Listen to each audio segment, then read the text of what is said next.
Again with the new video. Here I have collected some pieces of waste pieces of crayon from my toddlers. There, it's almost broken, so now it's of no use, so I have collected it to reuse it and transform it. So these crayons, after melting it on double boiler or melting it in a microwave, we can make a fresh new playable crayon for our toddlers. So this is how the crayon is transformed. Now it's looking fresh and new.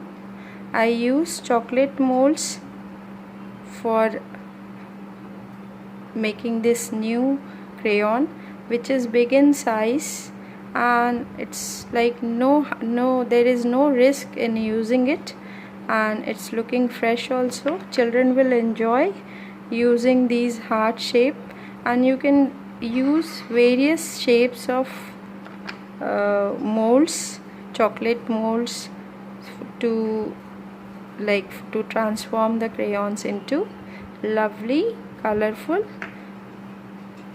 candies. So this is what one more thing I prepared is with these one color of crayon and some wax, I made a candle, which is one one more thing you can prepare with these waste crayons. Thank you all of you.